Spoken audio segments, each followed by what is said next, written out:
локалната самоуправа, мислам дека ова е вистинскиот момент кога треба да зборуваме за соработката меѓу граѓанскиот сектор и локалната самоуправа.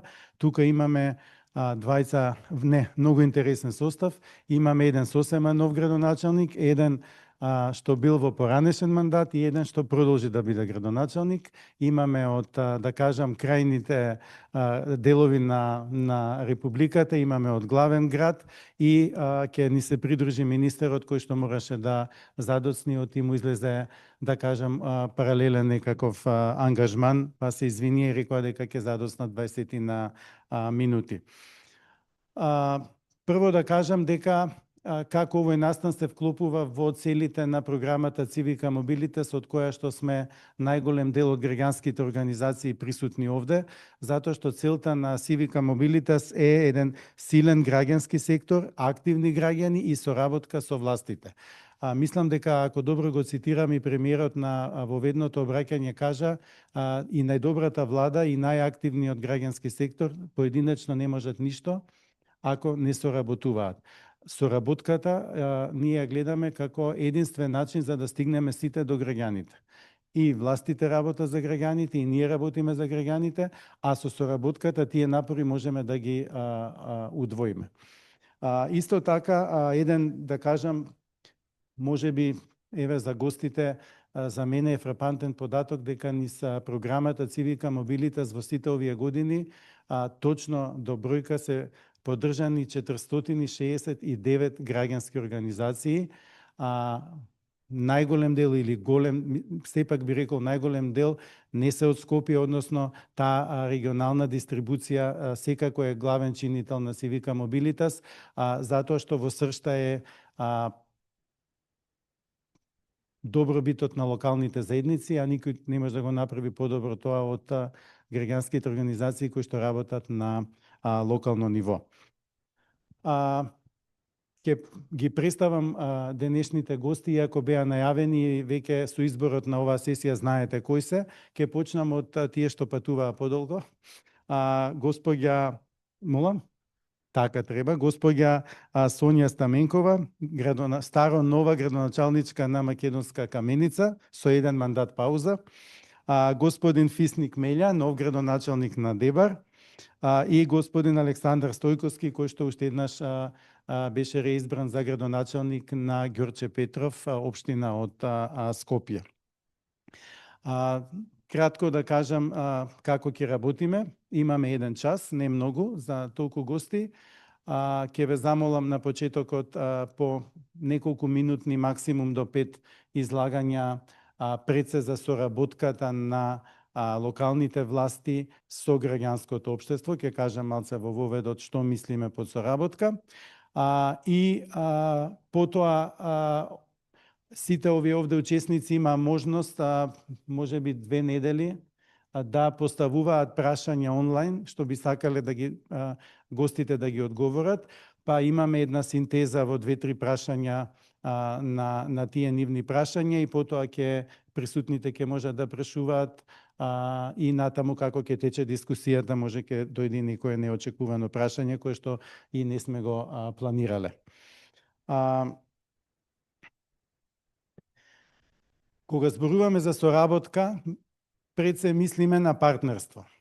Искрено, лично јас морам да кажам, кога сме на оваа тема секогаш, дека соработката никако не е и не треба да се свати на давање грантови. Тоа е, да кажам, еден илјадити дел од можностите за соработка. Соработката има многу нивоа, многу земји во светот се отидени многу напред во таа соработка. Ние се обидуваме да наоѓаме и нови механизми и нови начини во таа соработка, така што така да ја гледаме соработката. Каде се и како може да се вклучат сите чинители на локалната заедница за доброто на локалната заедница.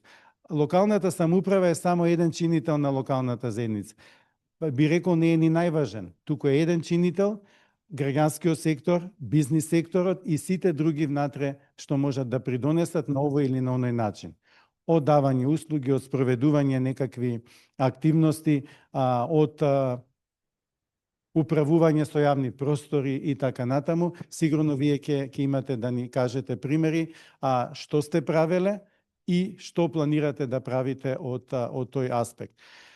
Уште да споменам дека бројките се малку поразителни за досегашната соработка меѓу општо општините и граѓанскиот сектор. Знаете сите една најголема болка што е на граѓанските организации, што од тие, да кажам, околу, секојаш се менува, меѓутоа, ајде, грубо ќе кажам, од тие околу 5 милиони евра годишно што сите општини заедно ги доделуваат преку ставката 463, фамозната ставка од буџетот за поддршка на невладини организации, повеќе од 90% ода за спортските клубови, а тој еден останат дел, 10% оди за сите други можни области на соработка и на делување на сите чинители од граѓанскиот сектор. И пак и во тие скромни 10% предначат, да кажам, неколку други, културата, хуманитарните аспекти, така што за другите аспекти кои што за животна средина, за владење на правото, па дури и за социјална инклузија многу малку се препознаваат како теми кои што општините ги поддржуваат, а спротивно прашани граѓаните кои им се најбитни теми од локалното живење, тие испливуваат на површината. Така што имаме тука една дискрепанца во тоа што се поддржува и тоа што граѓаните сметаат дека се области каде што треба заедно да се работи меѓу општините и граѓанскиот сектор. И повторно би го проширил воопшто на сите чинители, да не го забравиме бизнис секторот, кој што има многу да даде, не само зборам да даде финансиски, да придонесе во локалната заедница, а кој што стои настрана од сите аспекти, затоа што постои тоа едно верување дека само се грижа за својот бизнис и така натаму. Меѓутоа, тоа се сите теми за дискусија. Повелете, ќе почнеме од вас, реков до 5 минути, па после ќе продолжиме со прашањето.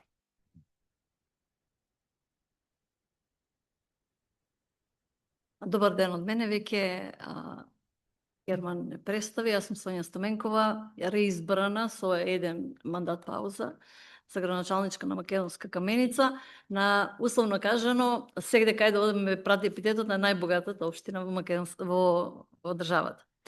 Баш тој епитет најбогата не ограничува во многу работи. Вие си имате пари, па вие можете сами да си правите што сакате или можете да дадете толку колку што на нас ни треба. И е битка на две полења, значи да се мотивира граѓанскиот сектор дека да, тој не треба да биде само консумент од буџетот на општината, туку значено треба да допринесува и од друга страна ние да бидеме поддржувачи, да бидеме партнери и поддржувачи, а не финансиери, а тие да бидат само пасивни консументи. Иако веќе во тек на изминатите години и во периодот од 17 до 21 па и во континуитет веќе имаме граѓански здруженија кои што се доста проактивни и кои што придонесуваат и донесуваат за заедницата, веќе користат европски фондови и што е новина која што еве сега трета недела е веќе во форумите кои што ги правиме. Прв пат форум кој што го направивме беше со невладиниот сектор и спортските клубови. Тој беше заеднички форум. Идејата која што беше, не идеја, туку задача една на општината е да направиме фонд во кој што ќе одделиме средства за оние кои што ќе донесат средства од европските фондови. Значи да имаат, затоа што во апликациите секогаш им се бара дали имаат поддршка од локалната заедница и тоа ќе го направиме за 26-та година.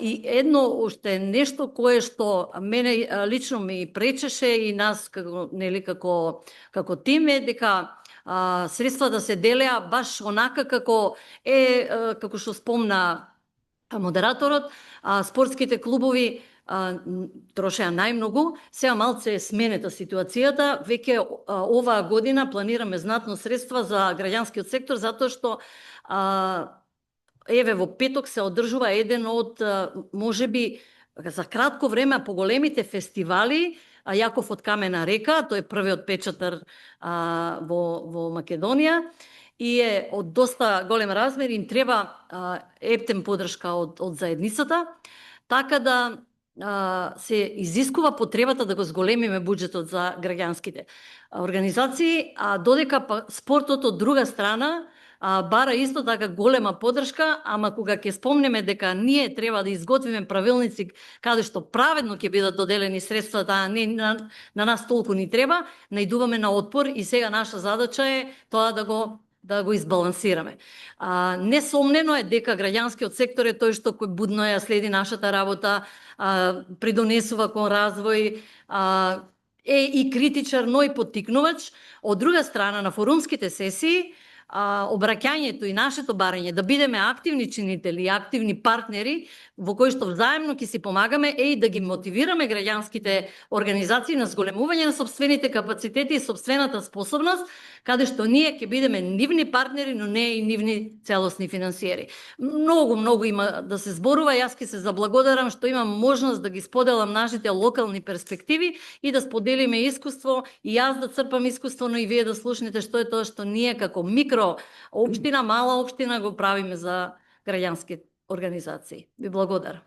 Благодарам и што бевте доста точна. Добре дојде на министерот.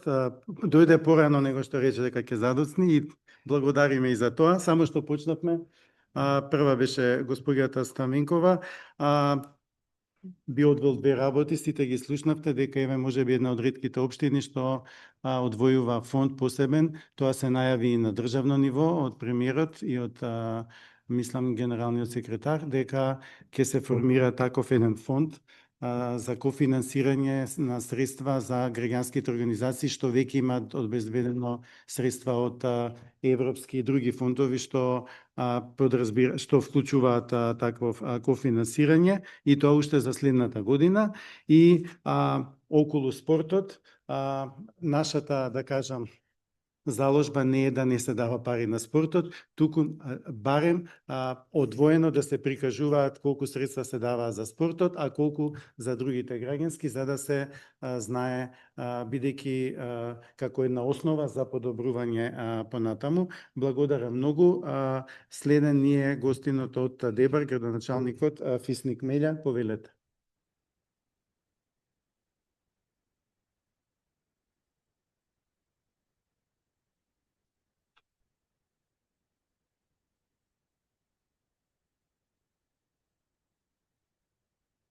Поздрав до сите, ви благодарам за присуството и за поканата. Јас се викам Фисник Меља, сум градоначалник на Дебар. Ова е мојот прв мандат по оваа општина. Една мала општина според бројот на жители, но богата со многу природни ресурси, езера, реки, бањи, кои се наоѓаат до границата со Албанија, и една општина со голем потенцијал за развој на туризмот, на економијата и на други области.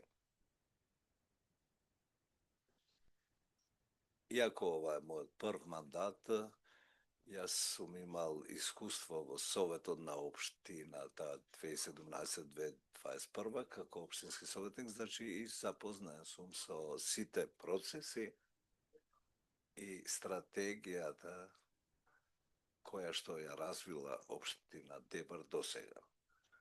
Со тоа што сум го нашол досега, тоа што го затекнам, значи за ова кратко време во врска со соработката со НВО секторот, соработката била на минимално ниво, можам да кажам, имајќи простор да се вклучат сите стратегии и сите други точки, значи почнувајќи од соработката со невладините организации за менаџирање, управување и креирање на еден што потранспарентен и што поопшт буџет, дигитализација на сите општински услуги, изготвување на целата стратешка документација, почнувајќи од туризмот, климатските промени и друго, соработка со невладините организации за мониторирање на загадувањето и за други еколошки прашања. поставување на транспарентни процеси за финансирање на здруженијата. Во ова точка со наше инсистирање во 2017 година, значи општината направила еден одреден прогрес, ставајќи критериуми, поставувајќи критериуми како да се финансираат овие здруженија. Значи почна некако процесот, но нема точни и транспарентни постапки како ќе се финансираат од буџетот на општината овие здруженија. Нашиот стратешки план е отварање на нов младински иновативен центар, каде што првиот дел ќе биде за стартапи, а другиот ќе биде канцеларија за невладините организации од разни области. Исто така, овде ќе има соработка и за кофинансирање на разни проекти во соработка со здруженијата. Некои други точки се соработка со здруженијата за управување и за старт на проектот за изградба на регионална депонија, кој што се очекува да се актуализира набрзо, каде што за градот Дебар регионалната депонија ќе биде во Битола, односно близу рек Битола.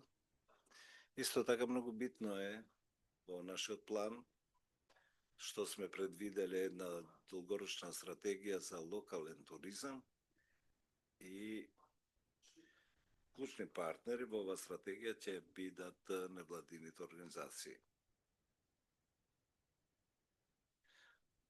Да не ги исклучиме или заборавиме да прекограничните саеми во соработка со овие здруженија и отворање на канцеларија за диаспората за иселениците, која што постои, но не е активна и во соодветна форма во соработка со сите здруженија од диаспората.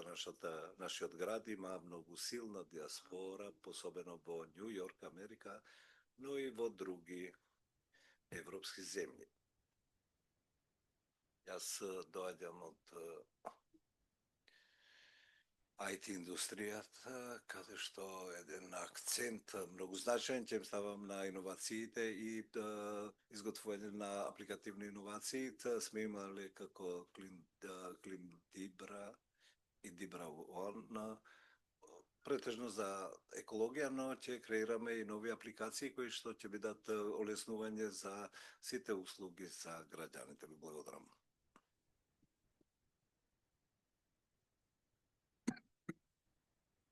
Благодарам и јас. Што ми остави вакав посебен впечаток е дека сте лоцирале три веќе, да кажам, поинакви области во кои што соработувате или планирате соработка со граѓанскиот сектор. Секако за вашиот крај особено значање животната средина. Знам дека одамна тука и негде Фисник го видов.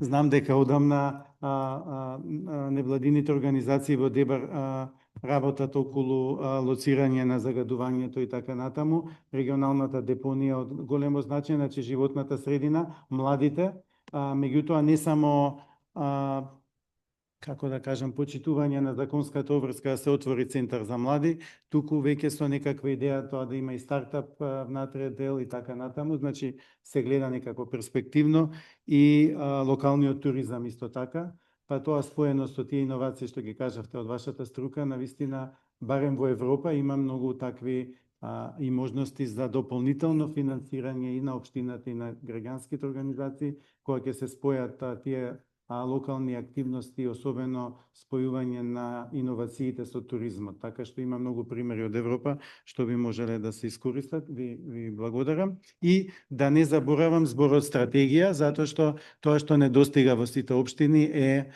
стратешки пристап на оваа соработка. Не само за отделните области, туку сакаме да видиме програма за соработка со граѓанскиот сектор, а кога веќе имаме стратегија, па и програма, па имаме и акцијски план и веќе може да се следи па како корективни мерки да се преземаат доколку тоа оди во некоја друга насока или па ако оди во добра. Општините, знаете, 81 локална самоуправа често сакаат и една од други да си да преземаат добри пракси, па има и малку надпревар меѓу нив и така натаму, така што тоа се може на крај да биде искористено и од другите општини. Како полудомаќин во градов го оставивме за крај градоначалникот на Ѓорче Петров. Скопските општини се во една двојна улога. Ние еднаш требаше да соработуваме со граѓански организации со седиште во Чаир, во општина Чаир. Не е лесно да се најдат, не е лесно, мислам, баш да ги лоцираш дека па ако се со седиште во Чаир работат за локалната заедница во Чаир. Така што специфична улога, па еве повелете. Добро, благодарам. Јас сум Александар Стојковски, сега веќе градоначалник по втор пат. Во континуитет, интересна е темава, затоа што ние како општина тежнееме да станеме многу подобри во соработката со невладиниот сектор. Тој процес за жал долго време беше, како да кажам, не на доволно ниво истакнат во делот на соработката. Се трудиме, посебно во последниве 2 години, на нас да направиме покрупни исчекори во таа насока. Како почнавме да правиме тоа? Први со имплементирање на јавните повици, кои што претходно не беа пракса во нашата општина, меѓутоа пак тие се доминантно за 2 теми. Тоа е спортот, бидејќи слушнав сите скоро го спомнавме, и ќе ја кажам генезата зашто го имаме тој проблем, и културата, односно културни настани, манифестации, се она што ни е потребно како дел од годишните активности повторно на општината, значи на наше барање, не на барање на невладините. Со спортот сите горе доле делим истата мака, па дури со министерот за спорт од комуникацијата што сум имал, и тој го чувствува истиот притисок, меѓутоа мора пресечени да поставиме јасни критериуми што ќе се поддржува во делот на спортот. Зборам и во индивидуалниот и во колективниот, затоа што секој што ќе направи клуб спортски, чувствува за право дека некој треба од старт да го поддржи. Без разлика дали е материјално, директно во пари или пак нематеријално во дел на користење на спортски објекти за најразличен тип на настани. А тука најчесто се злоупотребува учеството на децата, бидејќи во тие клубови учествуваат деца и тука е таа некоја негативна повратна спрега, да би ја дефинирал така, затоа што на темелот на незадоволството на родители и деца, па губиме ние како политичари на крајот од денот на локално ниво и некако се голема маса и затоа можеби притисокот ние го чувствуваме како најголем, додека пак сите други сегменти некако се потивки, покултурни и не прават таков притисок, не се ни толку визибилни, така да некој да го пропуштите, нема политички многу да претрпите, посебно кога е на локално ниво, каде што заедницата го гледа там тој дел каде што се најмногу посветени, но велам дека правиме напори, еве по трет пат ќе го менувам правилникот за спорт, токму од оваа причина, каде што се јасно ќе категоризирам која категорија, дали олимпиец, светски, балкански, европски, толку ќе може да земи, толку ќе земе, нема да има више коефициенти. Ќе направиме други измени во делот на повиците за култура, учиме на грешките и гледаме да се моделираме. Но сакам тоа да го трнам на страна, затоа што оваа конференција стварно до сегашниот дел ми отвори вака други перспективи, можеби почесто треба да се прават, затоа што сите ние сме обременети со овие 2 области најмногу и не обраќаме реално многу внимание на она другото што се вика. Има луѓе кои што се заинтересирани, невладини, еве ние соработуваме на повеќе проекти, добивме на 2 проекти сериозни, едниот беше реконструкција на старото училиште во Кучково, го реконструиравме, тоа треба да прерасне во првиот регионален центар за рехабилитација, ресоциализација на деца кои што боледувале од карцином, заедно со Министерството за локална самоуправа. Го работевме проектот, објектот е готов, сега треба да видиме начин како ќе функционира. Вториот проект е првиот центар за аутизам за деца и возрастни ќе се отвори во Ѓорче, во објектот на старата општинска зграда. И тоа е објект кој што го даваме под кирија ние на невладината. Не е тоа нешто што сме го дале без пари, меѓутоа па заедно учествуваме во вториот дел преку Светска банка, ќе финансираме 40, мислам дека услуги, односно за 40 корисници на тој центар. Ете вториот начин за поддршка меѓу граничните повици што ги имаме преку Министерството, изградивме колектор нов и пречистителна станица. Треба да се стави во функција. Знаете како, ние работиме, сега во текст ме мислам дека добивме уште еден со Србија, што општината Медвеđа повторно добивме европски пари. Но тука во овие меѓугранични соработки не се вклучени невладиниот сектор од држава. Јас многу бил среќен да имаме ние можност да соработуваме со невладина кои што ќе им бидеме потпора и дел ќе кофинансираме. Имавме некои ситни проекти по 5.000 евра, по 10.000 евра, но ќе донесат добробит за општината. Со 5.000 евра ние сме добиле камион, камери, не знам што друго понатаму.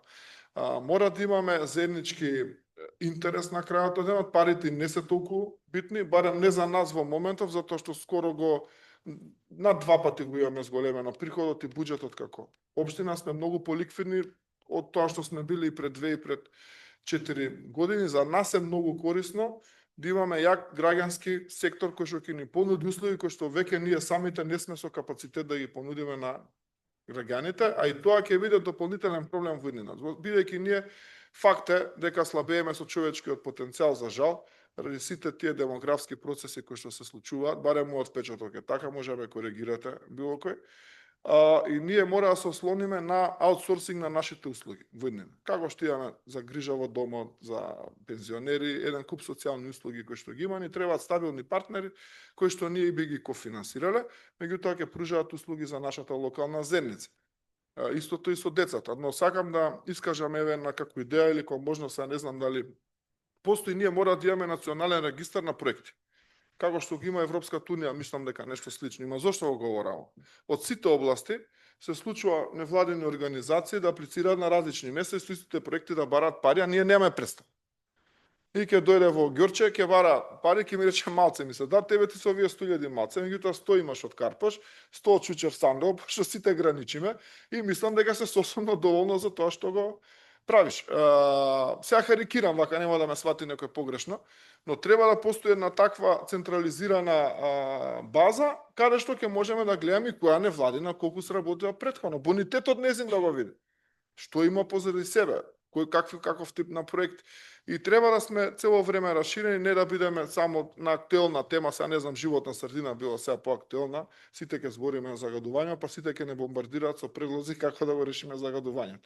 Ја гледам колешката поранешна Лидија Поповска ми текна, заедно бевме пратеници, мора да спомнам, многу позитивно искуство, но имаме и други области. Значи не се само спортот, не е само културата, не е само животна средина, има голем простор за работа во делот на социјални услуги, во делот на образованието. Мене искрено ќе им биде таргет наука и образование на деца во наредниот мандат.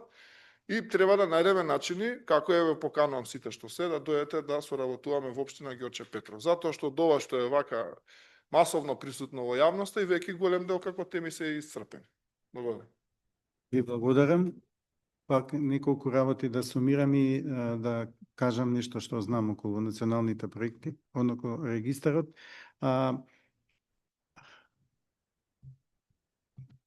Тоа што го истакнавте е дека правите неколку и конкретно проекти имате, а и повикот во делот на пружање услуги за заедницата. Мислам дека тоа е каде ја гледаме можната соработка како граѓански сектор.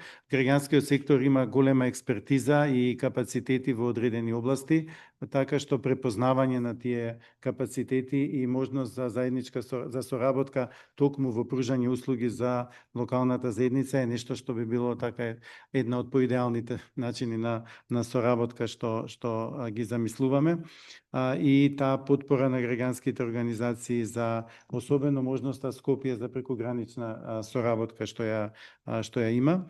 Во поранешниот секретаријат за европски политики, сегашно министерство, постои регистар на проекти. Секој проект ние што го работиме, невладините организации, мораме задолжително таму да го регистрираме, инаку не може да почнеме да го спроведуваме, така што има регистар со доста детали. Ние ги даваме сите детали за проектот, таму нормално не се сите објавени, меѓутоа зашто е проектот, кој ги опфаќа, кои се целите, која вредност, кој е донаторот и така натаму, има податоци. Сега може да се доразвие со овој ваш предлог за некаква, да кажам, да има и, ајде да кажам, некоја лична карта за невладините, па да се знае кои проекти во кои области и колку ги спроведувале и кои резултати ги оствариле. Во таа насока може да се размислува и е како предлог, мислам дека добар. И до сега имаме проблеми за регистрирање на проектите, се надам дека ќе го олеснат понатаму и секогаш таа жалба постои од невладините организации со месеци трајно регистрирање, меѓутоа еве и со овој предлог да се обнови соработката на тој план со Министерството, и до сега не сме имале дискусија на тоа ниво за регистарот. Ви благодарам, како што кажав, ја ти го најавив, ни се придружи, да кажам, ресорниот министер, иако тука малку секоја сме нели сите внимателни на една власт од друга власт. Ве слушав за ресурсниот центар, тоа е најново нешто што се случува во оваа област, како рековте дека поголемиот брат, како централната власт во однос на општините, и дека ресурсниот центар е тука за да им помогне. Ќе почнам, бидејќи ќе влеземе во вториот дел, веднаш со првото прашање што го поставија граѓанските организации, кога им беше дадена можност да се подготвиме за овој форум, беше за вас каде и како се гледа евентуалната улога и вклученост на граѓанскиот сектор во новоформираниот ресурсен центар што го промовиравте, и општо како е замислено, бидејќи јас се обидував нели да ги слушнам сите изјави од промоцијата, не се спомна многу граѓанскиот сектор, па би биле заинтересирани да ни кажете. Ти благодарам, Герман. Најнапред уште еднаш извинување од мене за тоа што закаснив. Навистина морав во општина Карпуш да честитам роден ден и јубилеј, така да уште еднаш извинете. Штувани градоначалници, ви честитам за мандатите, посакувам успех и она што го имате превземено како одговорност према граѓаните, да си го испочитувате и реализирате во целост. Ние, Герман, не сме внимателни кога станува збор за од која политичка партија доаѓа градоначалникот, и тоа го покажавме на дело, затоа што дадовме средства за помош и поддршка на локалните самоуправи, на сите градоначалници, без разлика на политичката припадност од која што потекнуваат, заради тоа што граѓаните во општините низ Македонија се исти и идентични, без разлика дали имаме градоначалник од ВМРО или од СДСМ или од ДУИ или од ЛЕН или така натака и така. И во таа насока ќе продолжиме. Она што е многу значено е да се спомене е дека скоро 20 милиарди денари во делна реализација на проекти кои што произлегуваат од самите локални самоуправи, не од владата или ресорните министерства, туку од самите локални самоуправи, во само 5-16 месеци ги дисперзиравме и тие проекти ќе се реализираат, без при тоа да навлеземе во никакво детализирање на реализацијата на собствените извори на финансирање на општинските буџети и така натака и така натака, така да вие, представници на граѓанските организации, слободно ве охрабрувам да си тропнете на вратите кај градоначалниците, бидејќи буџетите им се свежи, заради тоа што имаат многу средства кои што ние како држава им ги дадовме во делна капитална реализација, и тоа е факт и аргумент. Односно им останаа за граѓанските. Тоа ќе си кажат они.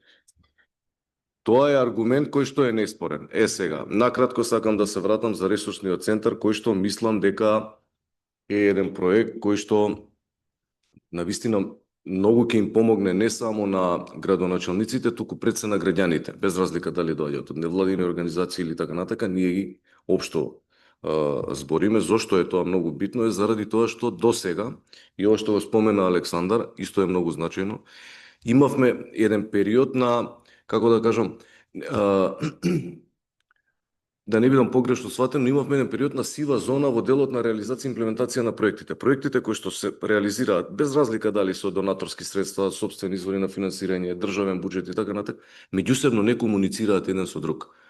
Тоа е малце нефер игра, пред се за државата и за општината, а потоа и за граѓаните, затоа што аутпутот од тие проекти е минорен, минимален или тотално невизибилен. И тоа низ примери можам да го потврдам дека во минатото се случувало, и навистина сакаме да го превенираме, бидејќи за секој проект треба И минимална да е, меѓутоа треба некаква сума на средства. Тоа ни беше првиот аргумент. Зашто го формиравме ресурсниот центар, да биде една контакт точка за сите наталожени проблеми на градоначалниците и општо во делот на регионалниот развој, и од таа контакт точка да се креираат проблеми и решенија за надминување на истите. Значи да биде комплементарно, да биде надополнето, да речеме еден донатор ако донирал до овдека, некој друг да најдеме да ја продолжи, а не да почне од почеток и така натака и така. Тоа е суштината, тоа е едниот момент. Вториот момент е во делот на формирањето на базата на експерти, која што ќе им биде ставена на располагање на сите градоначалници. Што во суштина сакаме да постигнеме со ова? Во изминатите година и половина имав прилика да поминам во 2/3 од локалните самоуправи, а со другите градоначалници на вакви настани да се сретнам. Без исклучок, дури и најмокните локални самоуправи во Македонија ми потенцира дека имаат проблем со недостиг на кадар. Или можеби имаат кадар, но не соодветно доедуциран за некоја поспецифична материја, област и така натака и така натака. За сето тоа да го надминеме, имајќи при тоа во предвид дека не смееме да го загрозиме принципот на децентрализација кој што го градиме како држава долги години. Имајќи во предвид дека не сакаме да бидеме ние од страна на централната власт кој што ќе ги спроведува изворните надлежности на градоначалниците, рековме дека ќе формираме еден пул на експерти и таа ќе биде база, да не биде имагинарно нешто. Во таа база ќе има имиња и презимиња на експерти, физички лица, мислам дека за вас е тоа битно да се спомене, физички лица, не здруженија, кои што ќе одговорат на потребите на градоначалникот во реално време. Да речем, ако општина Каменица има проблем, немојте да ме сватите погрешно, немате проблем, само како илустрација го кажувам. Имаат проблем, да речеме, да креираат буџет за 26-та година. Зашто? Заради тоа што имаат вработен еден во сектор финансии, кој што можеби е на боледување и така натака и така натака.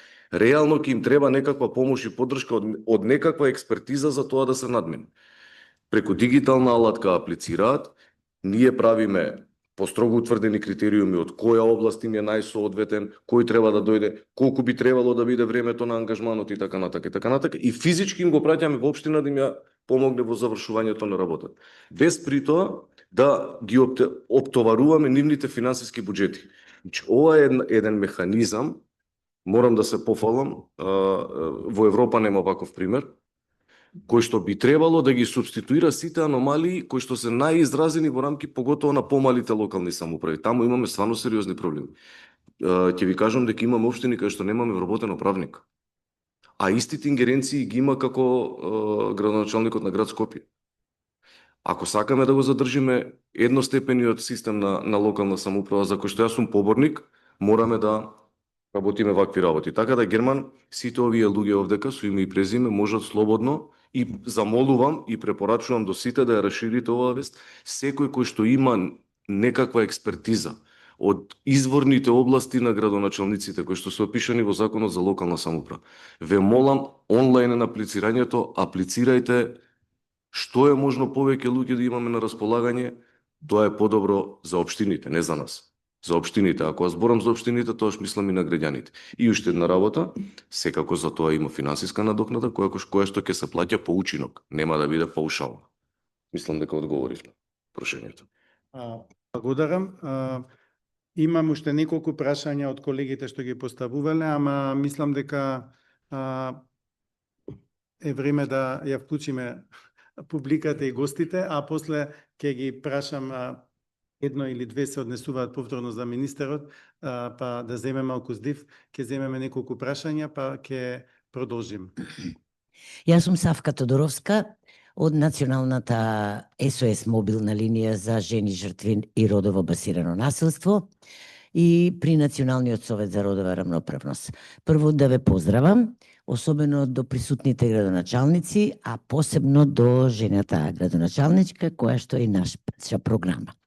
Сакам пред да го дадам прашањето, да го поздравам градоначалникот на Ѓорче Петров, каде што во изминатиот период, заедно со Општина Центар, дадоа можност на граѓаните и граѓанките на нивните општини да добијат бесплатна правна, психо и социјална поддршка во која што не зедоа за соработници нас, и сакам да препорачам и на останатите, а на вас, господин министер, да препорачате од ваша страна на сите останати, бидејќи тоа е само најефтината, а најцелисходна поддршка на граѓаните.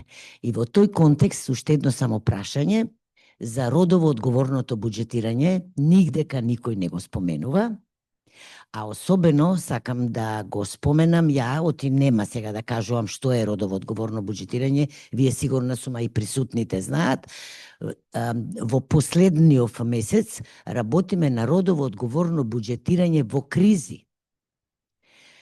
Со сите стейкхолдери ќе ве поканиме, министер, на еден работен појадок, за да малце у неформална ситуација поразговараме на оваа тема, бидејќи сите присутни од сите структури кажаа дали живеат во куќи сопствени или живеалишта или живеат во стамбени згради, дека ниту една скривница, ниту едно нешто е благотворно, дека е во состојба да навистина во криза има скривалиште кое што е доследно, него се дадени под кирија, под наем, каде што нешто се прави со бои, со лакови, со складишта, па има опасност од пожари, па сето тоа не е направено, и тоа мислам дека е крајно, неќум да речам неодговорно, него кризно, за да го направиме да биде добро. Ви благодарам. Савка, ви благодарам, бидејќи имаше многу прашања, односно подпрашања. Сега ќе одговориме на ова прашање, после ќе земеме други. Не сакав јас да го начнам, убаво што кажавте, една од главните улоги каде што граѓанскиот сектор може да помогне е токму во овие, ајде да ги наречам некакви кризни штабови, односно некакви тела заеднички за справување со разни кризи, а тоа го докажавме и го покажавме во ковид кризата, кога граѓанскиот сектор беше прв кој што ги направи сите списоци на кои треба да се помогне, прв носеше со позајмени коли тоа што требаше да им се даде и така натаму. Знам дека многу од нас се организиравме овде што ве гледам, така што и тоа е исто подеднакво релевантно како родово одговорното буџетирање. Сега јас нема да кажам кој ќе од... Да.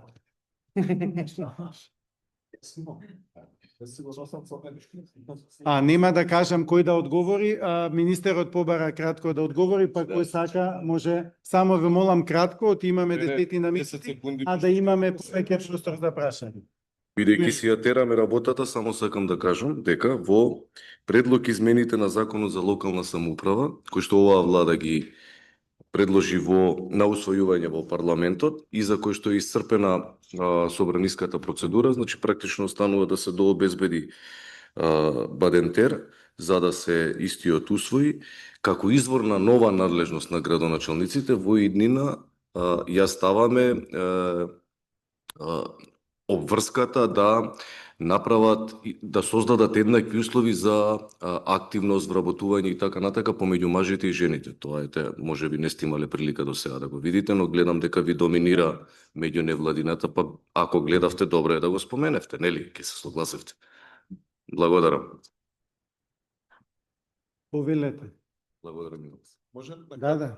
Да му реплицирам на министерот, пред сега, бидејќи гледам уште на надлежност, ни дават малце повише пари и ово делов на процесов на децентрализација да дојат реално онака да се применува како што е, и мислам дека нема да има потреба од државна интервенција во дел на проекти, така ние ова сме го разговарале меѓу нас, знаете како во повеќе моменти имаме потфрлање.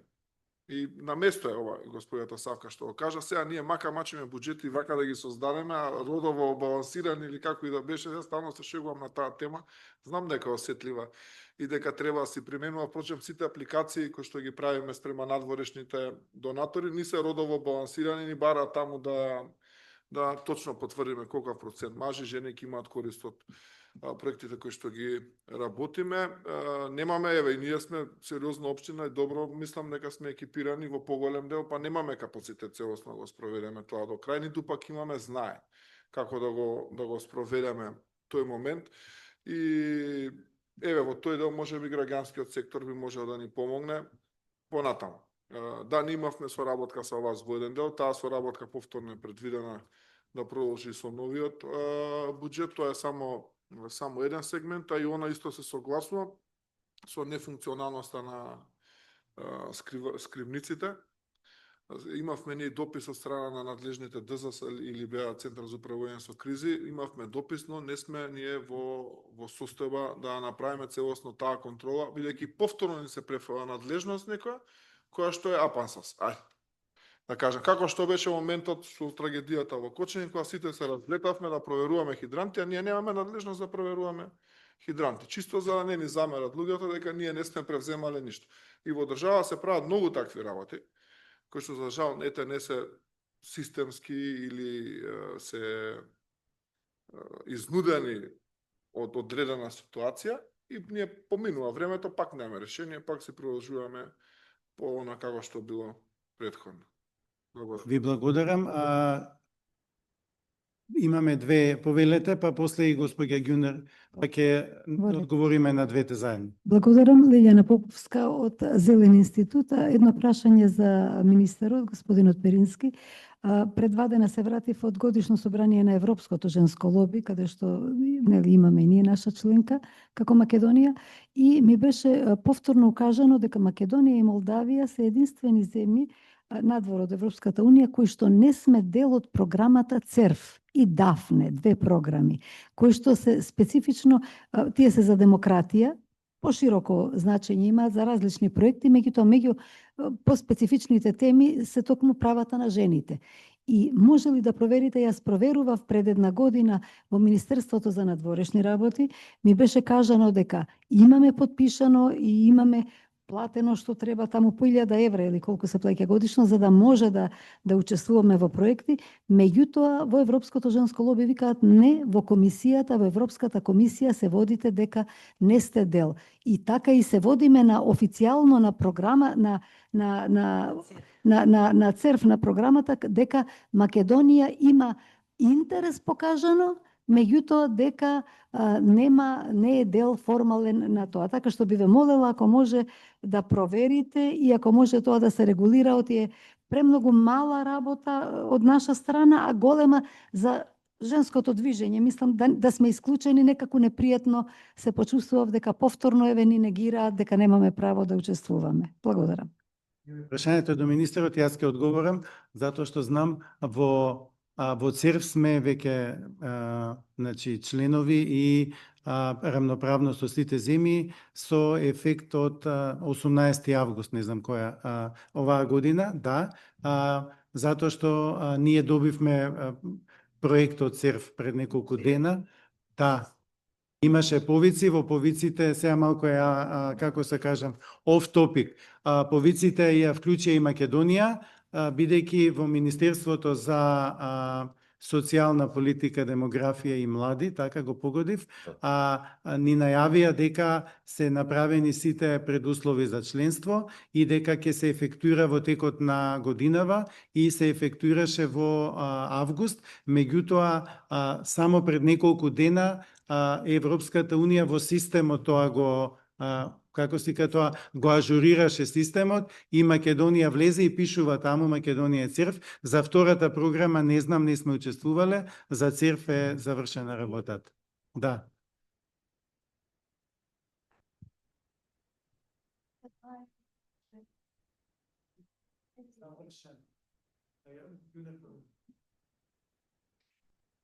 Благодарам, Герман. Ве поздравувам сите и ви честитам реизборот на некој и новиот избор, гитар што е да јуве за 3 меля.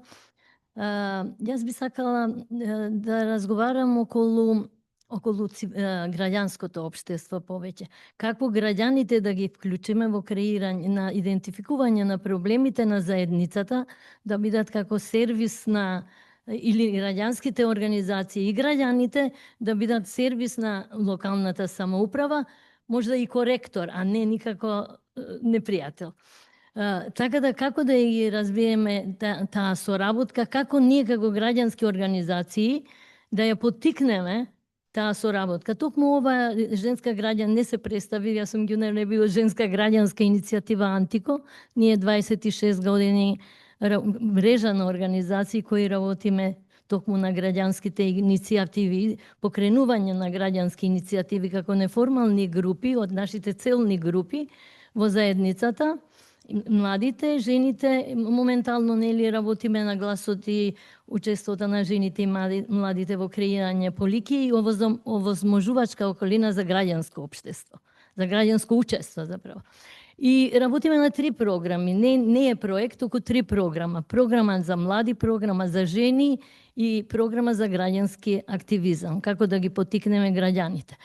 Сега, што денеска како да сакам да зборувам само за мостови. Мислам дека ние, граѓанскиот сектор, е мост помеѓу локалната самоуправа и граѓаните. Како да ги поттикнеме, како да ги креираме, како да ги видиме кои се нивните приоритети, за да можеме нели да им пренесеме или да ги поттикнеме, да ги мотивираме таа соработка.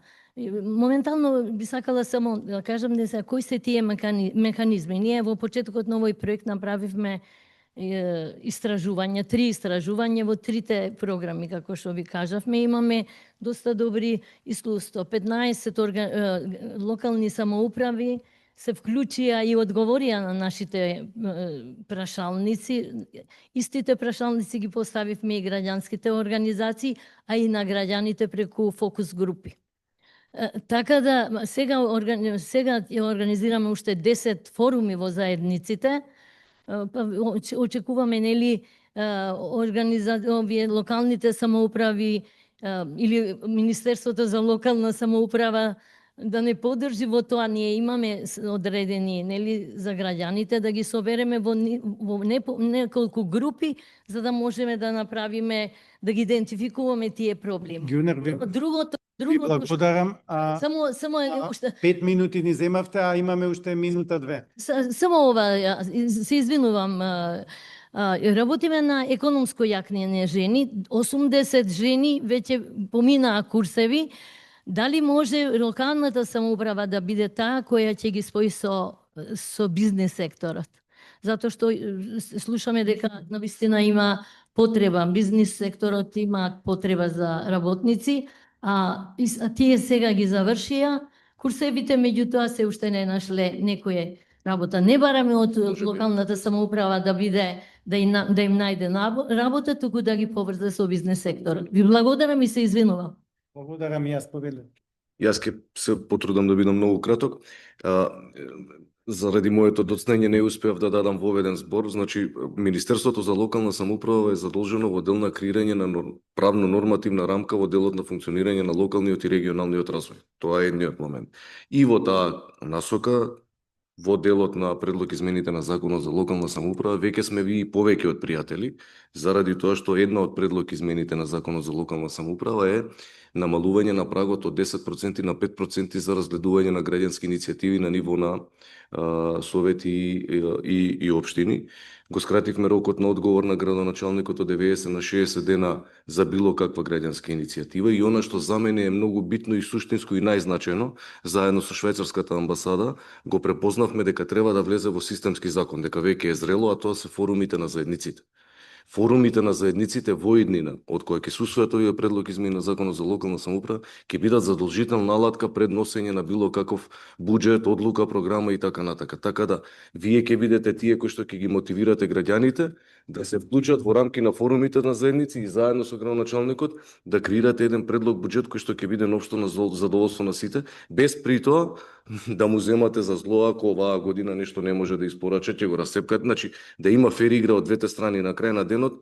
Најблагодарна работа во светот за мене е градоначалник. Мислам дека имаат навистина многу широко поле за да одговорат на потребите на градоначалниците, но од друга страна и граѓаните, но од друга страна и граѓаните треба да имаат разбирање за перформансот и можност. Благодарам. Благодарам. Исто така уште за крај би рекол од прашањата поставени две ќе искомбинирам, кратко ќе ве замолам за коментар сите, вклучувајќи го и министерот, бидејќи се на сите се однесуваат. Две работи кои што беа заинтересирани граѓанските организации е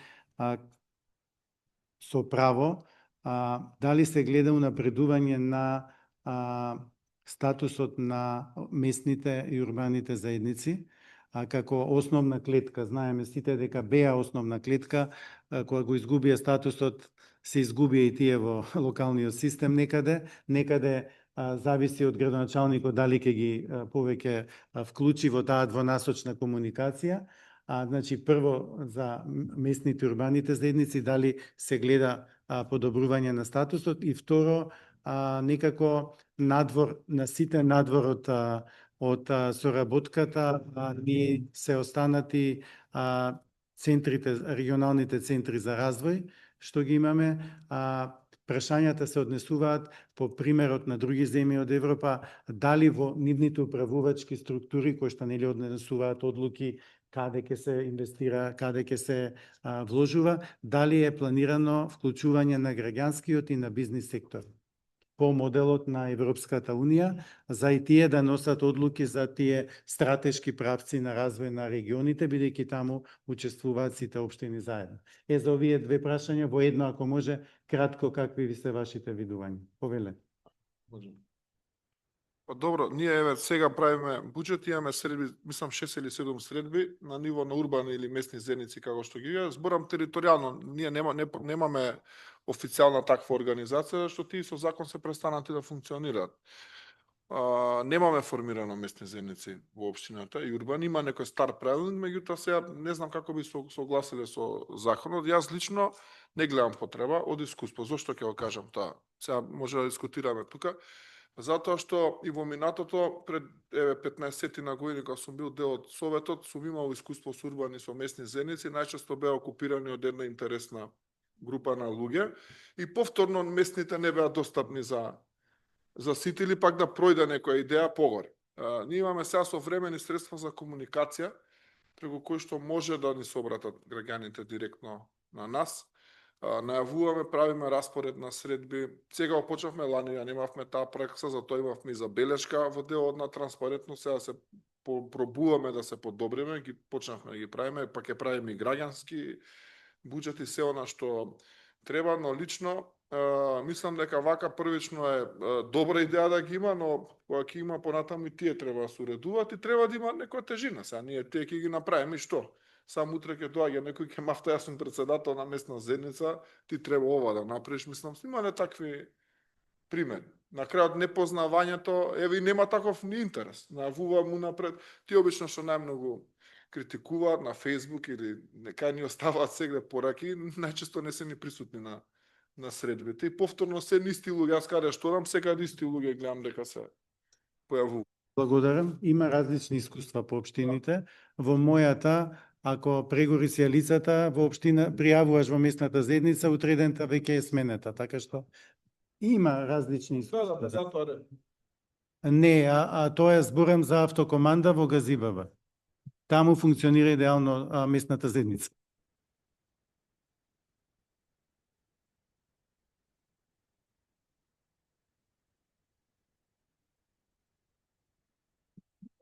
Еве ние почнавме со форумите на заедниците, мешано, почнавме со бизнис заедница, со невладин сектор, почнавме и со местни заедници по селата. Што е тоа што луѓето го побара да се канализираат барањата, затоа што во една микросредина, ако некој има проблем, сака да оди кај градоначалничката.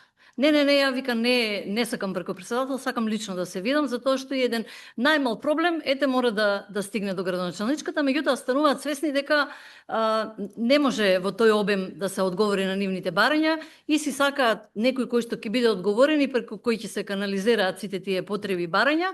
Меѓутоа, како да се даде тежина, дали тоа да се направи, да се уреди со закон, да се врати моќта на местните заедници и сите сакаат затоа што еве како што рече колегата да ми мафта со јас сум председател на местната, меѓутоа во разговор, во двонасочен разговор и важноста на председателот на местната заедница е да им се даде важност и да имаат собствен буџет. Значи бараат за некои ситни поправки за нешто за што не треба да се оптоварува општината, тие да имаат собствен буџет, па сами да управуваат со средствата, и на тој начин поактивно да учествуваат во креирањето и на буџетот, да се подигне транспарентноста во целото буџетирање, така да ќе видиме сега кога ќе ги завршиме сите форуми, таму каде немаме ниту еден за сега активен председател на местни заедници, дали тоа ќе биде заеднички заклучок и доколку граѓаните бараат, ние ќе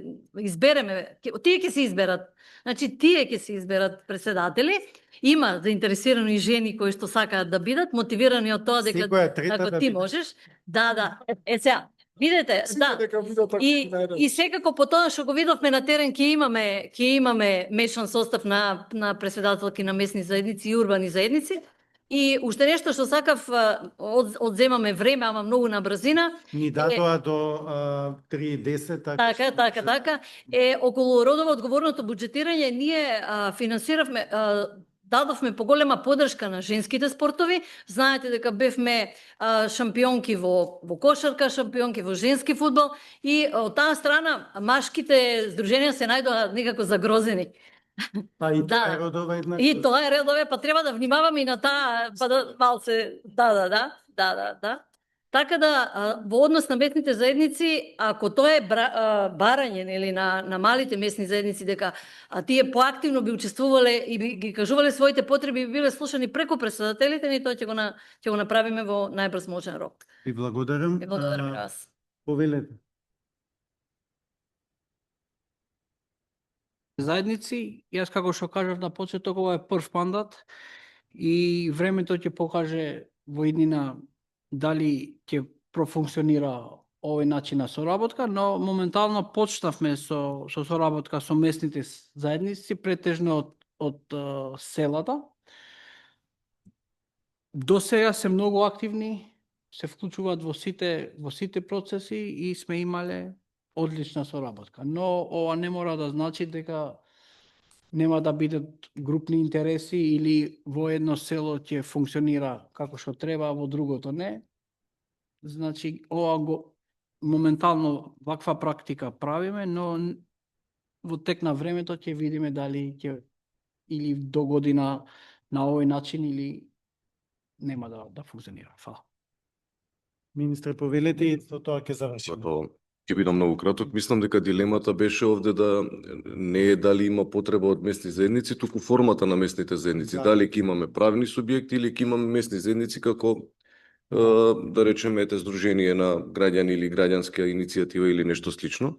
Во таа насока и сега постојат местните заедници, се препознаени во Законот за локална самоуправа, но се оставени на самите локални самоуправи согласно нивните статути да си ги уредат во која форма, со кои надлежности и така во иднина ќе располагаат. Правната норма ја немаат и според мене не треба да ја имаат, затоа што на тој начин ќе, оно што го кажа Александар, можеби во некои општини ќе се отежни работата на градоначалникот, кој што на крај на ден и он е одговорно лице на општината и он треба да си сноси одговорност за сите работи кои што треба да ги сработи, така да јас сум на став и додека сум министер, местните заедници нема да станат правни субјекти, затоа што не ја гледам суштината, зашто да го ограничиме граѓанскиот сектор преку форуми на заедници, преку други форми на граѓанско здружување и иницијатива да учествува во донесување на одлуки на општинско или локално ниво. Тоа е во првиот дел од прашањето, во вториот дел беше во делот на невладиниот сектор, дали е вклучен во центрите за развој. Е вклучен и тоа е вклучен согласно закон во советите за рамномерен развој. Тамо покрај представници од општините има представници од невладиниот сектор, има представници од бизнис заедницата, а советите се суштинска клетка бидејќи тамо се носи одлука кои проекти ќе бидат земени во предвид за финансирање преку останатите програми. Така да секако дека се вклучени во рамки на носењето на одлуки на осмплански региони и тоа е согласно закони во иднина ќе се бидат вклучени и понатака. Прашањето беше повеќе управувачките структури, Советот сепак... Советот ги носи одлуките, не. Советот носи одлука кои проекти ќе земат во финансирање, значи листата на финансирање на проекти ја носи Советот. Добро. Закон за рамномерен регионален развој. Добро. Немам многу граѓански организации, не познавам бар ја тие што ги познавам што учествувале. Еве ако ми Сигурно дозволиш, ќе треба да видим. стојам на располагање за тоа и уште една работа да ве мотивирам дополнително. Не е точно дека невладиниот сектор не смее да учествува во кросбордерите. Не смее да биде носител на проектот, а смее да биде партнер на секој проект. Така да слободно ве мотивирам, Министерството за локална самоуправа е носител на активноста во делот на 5 кросбордери, не во дел на целосната ИПА, и се согласувам, нонстоп излегуваат. Значи, нонстоп излегуваат. И се согласувам со критиката за доцнење во регистрација на проекти. Баш оваа недела имав таква една расправија. Значи, не е својствено на странец да му објасниш дека некој државен службеник му треба 3 месеци да регистрира и ентер да направи. Меѓутоа, тоа е борба која што си ја водиме на дневна основа. Благодарам за ова, бидејќи секогаш во секоја прилика што ја користиме за да се застапиме за ова прашање, па еве и ова ќе го сметам во таа насока. Дина, наметне дека секоја општина при конкурирање треба да има локална граѓанска организација. Не се согласувам со тоа.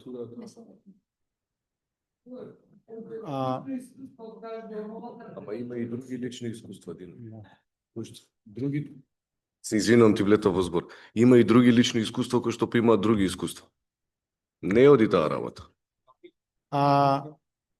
имаме затворање на форумот кој што веројатно се случува, ама ќе ги видиме, ќе ни кажа што се збори.